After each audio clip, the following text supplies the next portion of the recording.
Hi, Ingo. Can you hear me? All right. Can you hear us now, Ingo? No? Okay, now it's there. I don't know why that. Perfect. Perfect. Yeah. Sorry about the interruption, but I see people are coming back now. So Okay. thank you for that. Perfect. Do you want to start sharing your screen so I can give a quick intro and then we can get right to the content? Yeah.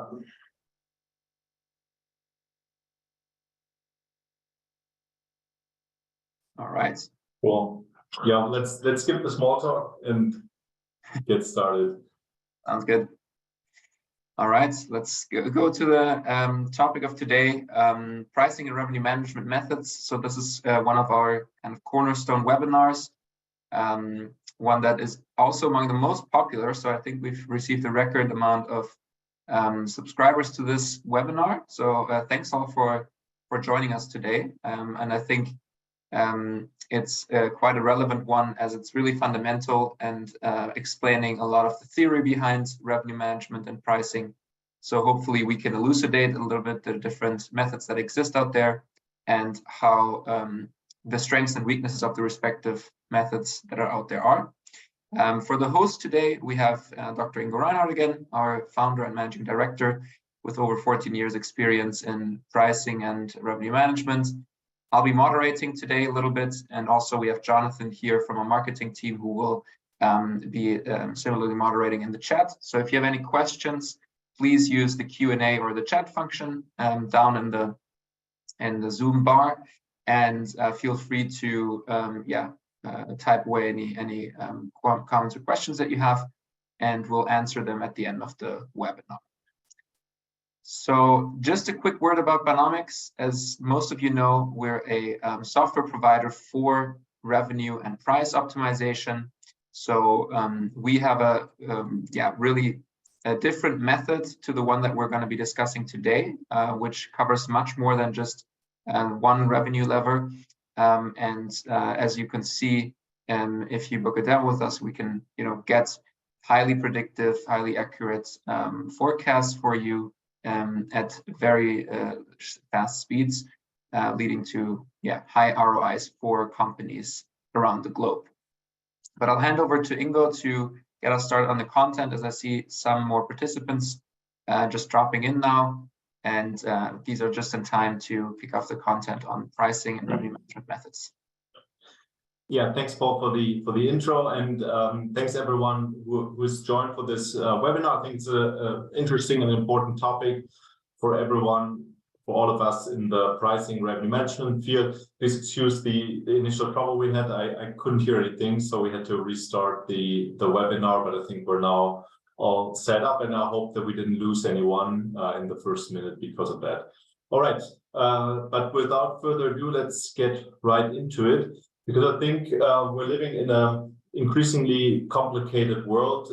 Paul and I, that was supposed to be the topic of our initial small talk, had been at a conference earlier this week, the POI Institute, where we talked also on pricing in Dublin. And we had a survey in one of our workshops where we asked what are the most important challenges at the time, and pretty much the ones that we have up here were also mentioned by the group. So I think we're right in the topics that are important. I won't go through all of them, but there was large consensus that inflation is a key topic in pricing, and particularly now where we are at a stage where it looks like inflation is flattening out.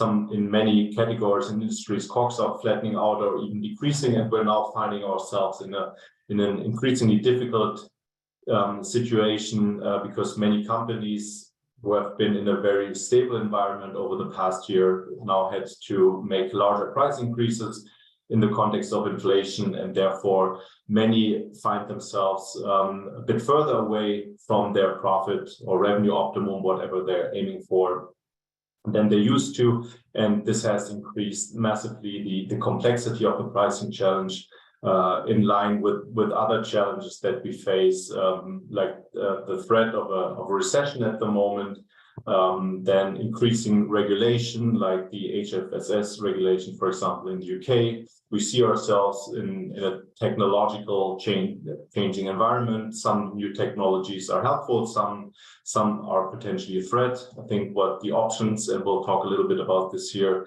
that we get from increasingly better technology that we can also use for our pricing decisions and in revenue management are really a help to cope with the complexities. So this is, I think, the environment in which we find ourselves. And the topic of today's webinar, of course, is pricing methods, but pricing methods is, I would say, only one of the building blocks of a good pricing and revenue growth management strategy. The other building blocks, of course, are having access to the proper data. This is also one of the key topics that we discussed this week at the conference in Dublin, that many companies see that they do have access to an increasing amount of data, but the challenge is making sense of the data, connecting the dots and connecting the different inputs that are available. I think this is often an important topic. Then we have the field methods. We'll dive deeper into this in a minute. Of course, also in the context of what we do, the objectives are always important. And I think one of the key effects we see at the moment is that because of the increasing interest rates and capital market demands in many industries, a shift from a focus on growth, market share, revenue, towards an increasing importance of profit. And of course, this is very much at the heart of what we do in pricing, balancing the focus of the organization, not just with our pricing decisions, but also with our portfolio decisions, promotion decisions, and so on, shifting a little bit from a focus on growth and now more towards profit. And this is certainly something we do as pricing professionals. Then, alongside with methods, won't get into it in too much detail. Of course, there are many tools. Everyone's familiar with Excel, and it's pretty much everyone we know is still working with Excel to some extent. But there are other and sometimes more advanced solutions, and we'll show just a little bit, highlight what the potentials are with the solution that we are building. And then together with the methods, of course, we have many levers which we can pull to implement our decisions. So when we're managing a portfolio, of course, we cannot only change our prices, but we can also change product sizes, product features. We can work with our trade terms. We can work with our promotions. We can work with our mix across different channels. So we don't need to sell each product identically in each channel. So there are very many levers to pull, which opens up many opportunities, but also makes the game increasingly difficult. And that's why it's important to have proper methods that help us bring it all together, integrate the proper data, and use the levers to reach our objectives. And this is what the pricing methods do. And this is what we want to discuss in some detail. So from our point of view, and I'm sure that most of you will have seen some of these to some extent, are these the 5 core pricing methods that we're seeing in the field. And if you think we missed something, there's something very important that we haven't shown on this slide, then please write in the comments. Happy to discuss this towards the end of this webinar. But these are the 4 or 5 methods that we very frequently see, and I'll just go over them quickly here. So cost-based pricing, I think everyone is familiar with this. So the basic idea is that you know your costs, and you just put a specific markup on top of it. Let's say you double your cost, and that's your final price. This, I think, from our experience, doesn't get in the field typically the price that it should get, because it's obvious. It's, I would say, certainly not the best way to do pricing, but it's a solid way in most cases. It's often considered fair by customers if the markup is established and fair, and it helps you, for example, if you are in a inflation environment, your costs increase, to have a very straightforward way of passing on the cost. Downsides of the cost plus method are, I think, also very clear. It ignores everything else that's going on this slide. Particularly, it ignores the competitor prices. Then that's the idea behind this competitive pricing, is that you don't start at your cost basis and put a markup on top, but you start with your competitor prices, for example, the average of all of your competitor prices. And there are cases where this makes a lot of sense. For example, if you're a smaller competitor in the market and you know that your large competitors or other much larger companies are doing a lot of good work in their pricing, it can often be sensible just to follow what they do. They will have similar effects on their price, on their cost changes. And when they come to the conclusion after all the research that they've done, it's best to increase it by 7%, and you don't have people to do your own research, it makes sense to just follow your competitors. So that's the reasoning, I would say, essentially behind competitive pricing. And it makes sense for some companies, but it doesn't, of course, make sense for all companies, particularly companies where it matters if you get the pricing very right. So if the right price increase is 6.5%, then you shouldn't follow your competitor who's doing 7%. So if it's important to get it right, and you know, for example, others are following you because you are a market leader, then competitive pricing or just competitive pricing wouldn't be the right thing, because you would just be following each other and someone has to take the lead on this. So therefore, I think in most companies that we work with, there's some form of price elasticity-based pricing. And the idea is, I would say, also very, very simple. Through some research, typically regression-based analysis of the dependence between price and sales volumes, as highlighted here in the graph with the dots. Typically, you see some form of relationship if you just look at data, for example, weekly data at different price points between the sales volume and the price.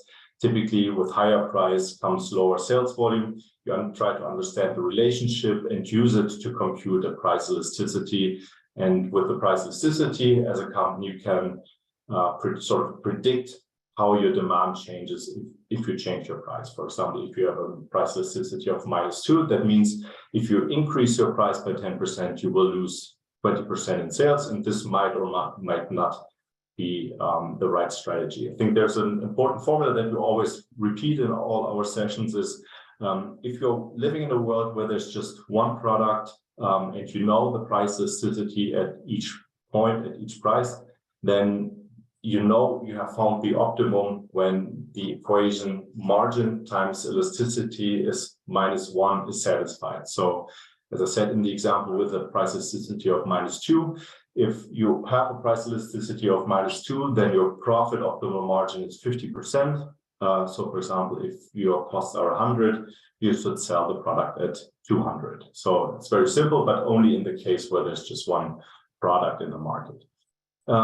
Another method that's praised a lot, I think, value-based pricing. I think as a name that's very helpful, and the idea is to essentially charge to customers, customer groups, or individual customer the price, so the maximum price they're willing to pay for this product. And the idea is here highlighted with this simple example with very hard to read because it's very tiny. A ski jacket, and the ski jacket has different value drivers. So it has a filling, a basic synthetic filling, which is a bit cheaper, and a down filling, which is a bit more expensive. And then it can be more or less water resistant. And these are essentially value drivers. And the idea is that you have essentially a basic ski jacket, and you add up these value drivers or attribute values until you get the proper price for each type of ski jacket. For example, with a down filling and very waterproof, most expensive, to synthetic filling and not very waterproof, which has the lowest price. And the idea is to really get to every customer segment the price that they are willing to pay. In theory, this sounds really good, but of course, there are also many downsides to this approach. For example, in this way, first of all, you need to be able to really understand what the proper markups and markdowns are. But for example, if you're looking at these two jackets here in the middle, there are many customers who sort of have trade-offs between these two jackets. So they have a preference for one over the other, but it's not exactly as results from these value drivers. And there are trade-offs, and that means that the price you get from the value pricing or from this structure here is typically not the profit optimal pricing for this portfolio if you consider how people really choose between the different jackets. And this is something that's really a challenge for the value-based pricing. So in the sense that it's difficult to really assess what the values are for shoppers or customers, and then also on top of that consider the trade-offs properly between the different jackets. The last point, which is often also considered in pricing, is behavioral pricing. To my understanding, this often comes in a more anecdotal way. So there are all these stories about good, better, best pricing, price thresholds. Everyone knows the example. You have two wine bottles, you add a third more expensive one, and that pulls customers from one bottle to the next. All of these examples exist, but it's really difficult to apply in your practical pricing. And the thing I think that's most often applied is, for example, price thresholds. These are very straightforward, and typically these are added on top after, for example, a value-based pricing, where in the end you have a price of, I think in this example, 340 euros, and instead of 340, you would go for 339.95, for example. So these are just in principle the basic pricing methods that we see. And the question, of course, is how to make best use of them. And I think before we do this, Paul, I think we just wanted to do a quick survey here. What methods are used by the audience? Yes, exactly. I think you can activate that survey now at the bottom of the screen. Done. Yes, so everyone can just now fill in which of these pricing methods they use. It can be multiple from my understanding, so don't feel obliged to choose just one. And Ingo, you can see the results coming in. I would love to have like the majority of our participants today fill it in. So what percentage are we at right now, Ingo? It's a bit over 50%, I would say. Can you see the results already, or? No, we are just seeing the survey. So if you just want to fill that in. I'll give it another 5 seconds. So if you haven't replied, then please do so. And then we'll close it. Okay. Do you see it, Paul? Yes, we can see it. So do you want to comment on it? Yeah, so I'm a bit surprised. I don't know how you think about it, that there's 70% at competitive pricing ahead of cost-based and elasticity-based pricing. I would have expected more elasticity-based pricing, to be honest, but I don't know how you think about it. Yeah, that's just my feeling. I would have expected elasticity and value-based pricing to be more relevant. Interesting finding. Maybe it has to do with the industry where most people come from, but it's not what I expected. Really interesting. I don't know if we have questions on this at the end for the Q&A. I think we'll need to move forward. But interesting result. And I think that's different from what we've seen before. But let's see how we can make sense of it. All right. Let's get back to so we have these different methods, and we've seen, I think, from when you looked at the numbers, that most are using many of them. And this always leads, of course, to the question, how can we work with these different methods? Because if you've done it, you will have noticed that they yield very different results.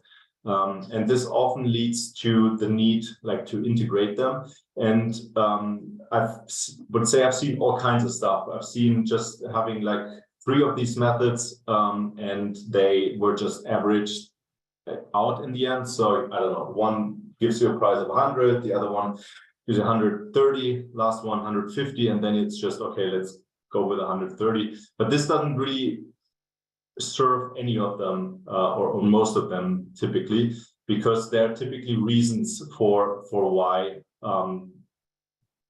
these different methods yield these different results. One way I think to work with them that I've seen and makes within the context of these different methods sense is to work with them sort of in as a sequence. For example, that you start with your costs, you put up a base margin, maybe using elasticity, and then differentiating different product variants using these value drivers, for example, different product sizes or different attributes, as we had in the jacket example, and then checking in the end where this puts you in comparison with your competition, and then essentially do like a final price check, are you within reasonable corridors of your competitors, and then as a last step do the behavioral add-on by doing, for example, price cosmetics. As we said, if the price you get via the combination of cost plus value pricing and competitive pricing gives you a price of 47 euros, you might go to 46.99 or whatever the reasonable price point is. So this is something that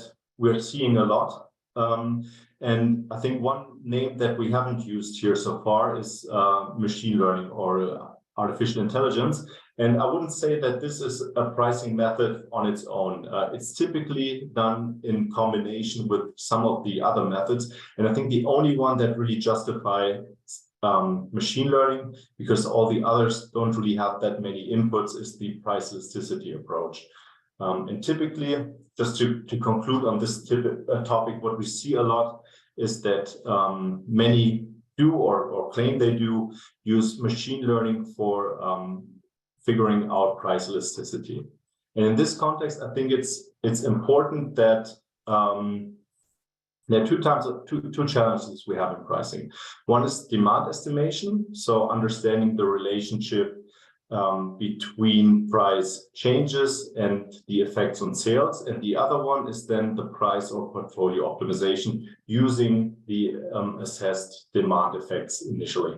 And this is typically done by, for example, clustering products. If you have a very large portfolio, only then it really makes sense to use these advanced methods. If you have a larger portfolio, to group products by their sensitivity. So put together, for example, products that seem to be similar in their price sensitivity, and then use something like a regression, what we mentioned before, to assess the price demand relationship. Once that has been done, you have the challenge of optimization, which if you're in a world where there's only one product, is really trivial. As I mentioned before, if you only have a single product and you know the price elasticity, then you know in the optimum margin times price elasticity is always -1. It's super easy to compute the price optimum. If you have a full portfolio, that formula doesn't work typically, but you have to iterate through a large number of changes of different price point for your different products and identify which is the profit optimal case, which for humans is very difficult to go through a few million cases, but for machines it's super easy. So typically the optimization part is much easier than understanding demand, how customers react to price changes. One word here on elasticity, because many companies work with elasticities in this context. It's from our experience, and also this is one of the reasons why we are using a different method, not a very useful measure of how demand reacts to price changes. Because if, for example, if you're working with a regression model, you typically have linear demand or you have exponential demand. And if you work with linear demand, you have a different price elasticity in each point. And this is not something theoretical, this is very practical, because, for example, if you're in a price point and have an elasticity of -2, you increase your price by, let's say, 10%, your elasticity goes to -2.7 in this case. So even with normal price changes, your price elasticity can change drastically. So just having the number isn't really helpful. You really need to understand the full share or part of the demand curve that's relevant for your pricing decisions. Also, demand is typically not linear. So you typically don't have a linear demand function, and also you typically don't have an exponential function. So here in this case, it's something else, and it's really important to understand how demand and price, or demand and specific product features, relate to each other, because and this is, I think, the last full slide we have. Your proper decision on how to react, for example, to a cost increase depends not only on the price elasticity number, but also on the type of demand function. So if you just take these two very standard demand function, linear demand and exponential being this one here, where you always have the same price elasticity for each price point, then the implication of a cost increase is very different. So because in linear demand, you pass on half the, and you have cost increase, you pass on half the absolute cost increase. So for example, you are selling a product that costs you 100 euros to make, and you have a price elasticity of -2, your optimal price is 200. If costs go up from 100 to 110, you pass on half the absolute price increase. So the new optimal price is 205. If you are in a world with an exponential demand function, you essentially keep your margin constant. That means if you have a 10% price increase, you also increase, you have a 10% cost increase, you also increase your price by 10%. And that means your optimal new price would be 220. So very different. So that means you not only need to pay attention to your price elasticity, but what really demand looks like. And this is essentially why we have developed a different method. And looking at the time, I don't think we can go into too much detail on that one. But essentially what it does is we create essentially a large number of these virtual shopper, what we call them, and they make decisions between different products based on their preferences and based on their the offer that they see. So here we have each one of these virtual shoppers with different preferences between different products and different attributes, and they make decisions. If you show them these products A, B, C here at different price points, they choose, and if, for example, you change a price, they will also change what they will buy. But also, if you change a feature in a product, they will change that decision. So it gives you the option to consider price changes, product changes, and of course, because each one of them makes decisions between these different products, it also considers not just one of these methods, but it considers essentially the competitive pricing, because they choose between your and your competitor products. It considers the value products, because each one of them makes a trade-off between the different products that are, and the different values that are shown. And therefore, it's a very natural way to incorporate all of these different methods into one solution without having like a very simplistic way to bring them together by, for example, averaging out the solutions that come out of these different tools. All right, I don't think we have time to go into more details on this, and I'll hand over to Paul. Yeah, sounds good. And we have great engagement here in the chat. So I'll pick a few of the questions that were mentioned. So I think first on the pricing methods that people are using, Deanira was mentioning that it probably has to do with the industry of the attendees. So I think I agree with that. Stephanie was saying pricing elasticity is great, but difficult without sufficient data.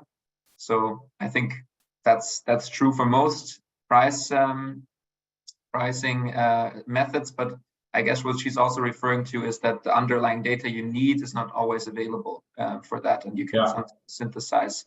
Yeah, but there's typically more than most think, and there are relevant data in almost every case that we look at. there's typically more than you would think initially if you're looking at it with a proper method. Yeah, and maybe some very concrete questions here from Anisha. Which pricing methods work best for FMCG products is her first question. And then she's asking any hybrid pricing model approach recommendations, for instance, using competitive pricing and elasticity-based pricing. And when do you know what your products require a pricing strategy? Yeah, lots of good questions. We just did Paul and I this week like a 2-hour webinar on pricing strategy. I think we can probably share some of the results afterwards. For the industry was FMCG. I think this is what we highlighted towards the end with these virtual shoppers. And it's a very natural way to integrate the different methods because you create these shoppers, they choose like real people between different products. And this naturally incorporates price sensitivity, different competitor prices and everything else. We're happy to follow up and discuss this afterwards if you're interested.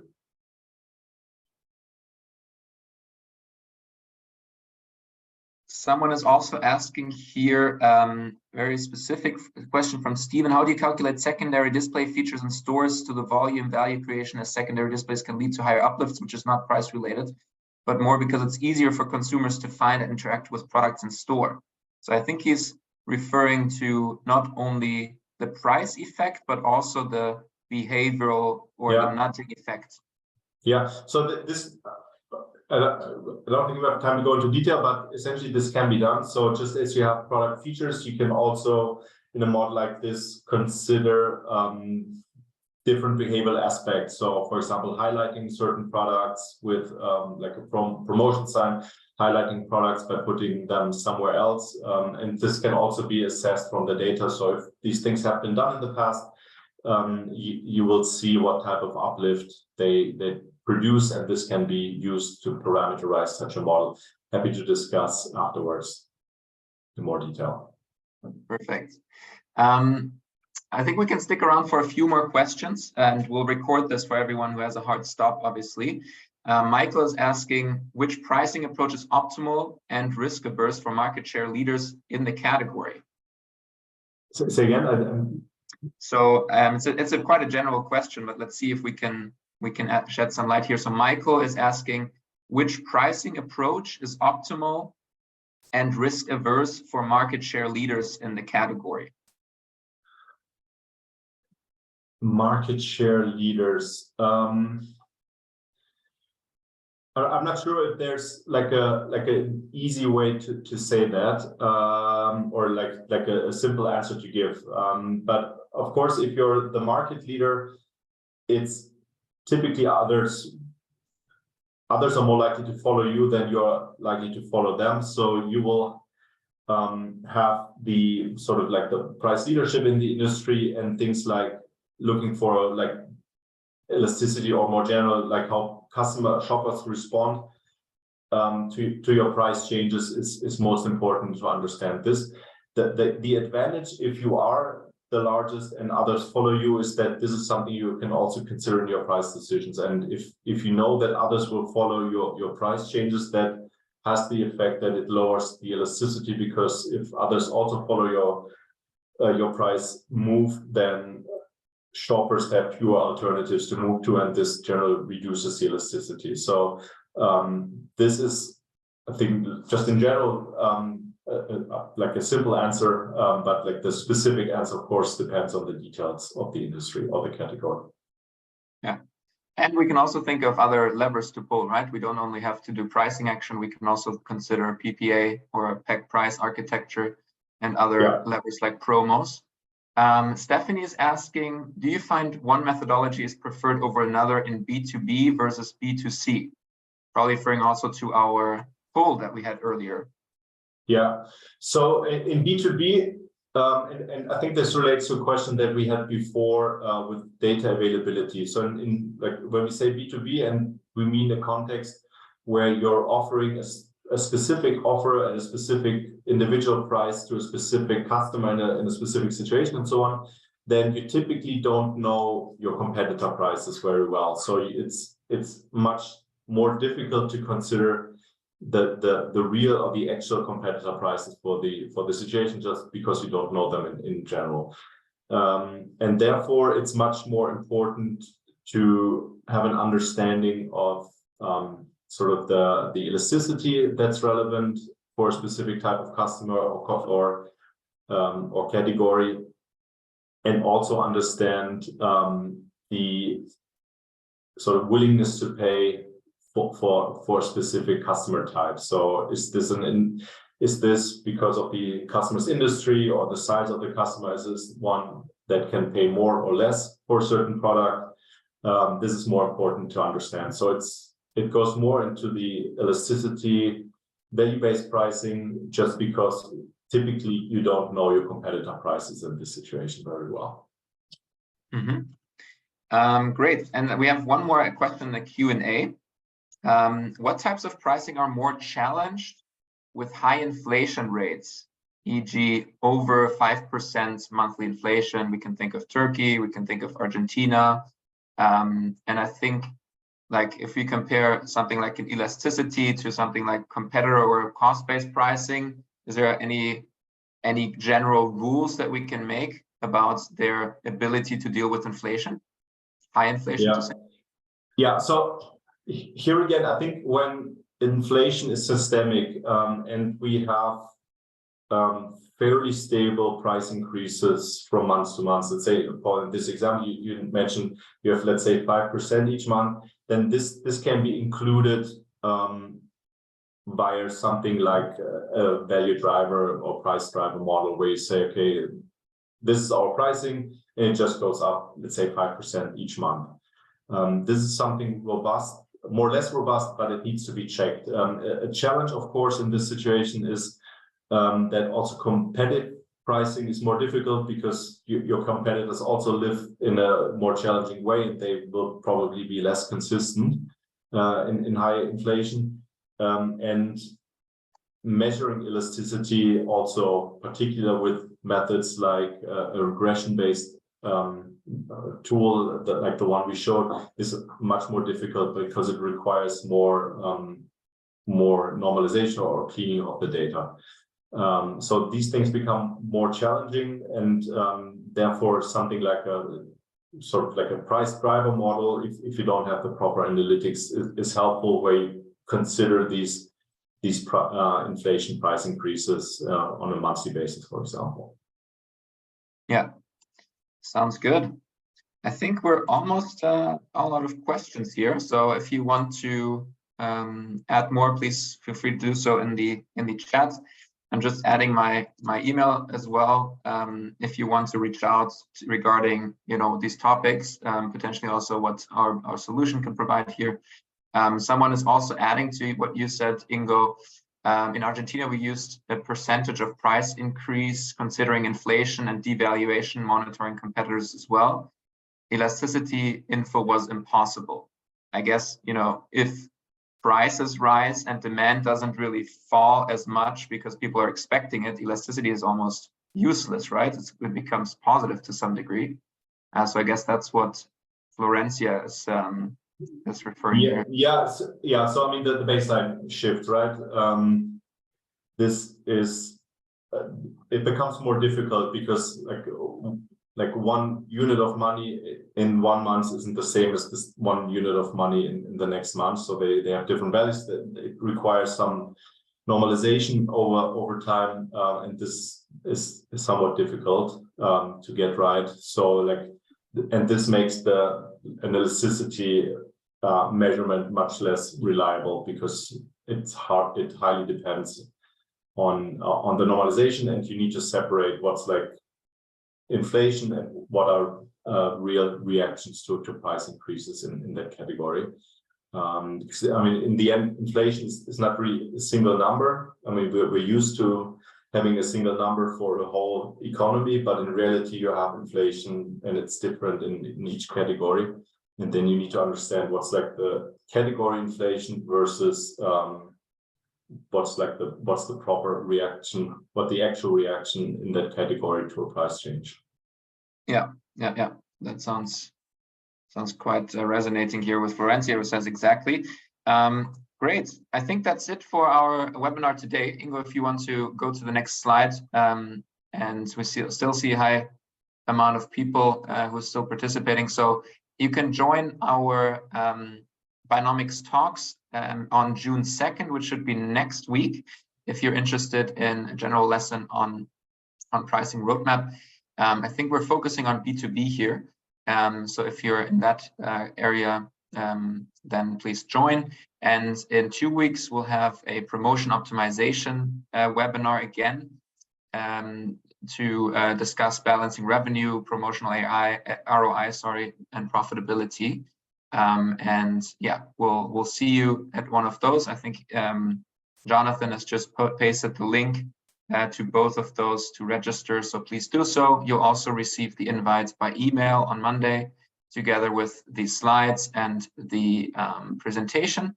So stay tuned, check your inboxes, connect with us on LinkedIn, reach out by email if you want to connect and learn more about Buynomics. And of course, tell your friends and colleagues about us, so we have even more engaging conversations like the one we had today. Thanks, everyone. Thanks, Ingo. Thanks, Jonathan, for moderating. And we'll see you in a few weeks at the next webinar. Yeah, thanks, Paul. Thanks, everyone, and have a good weekend. I think it's an extended weekend in most countries, so have a good time, and then see you hopefully next week or the week after. Bye. Sounds good. Thank you.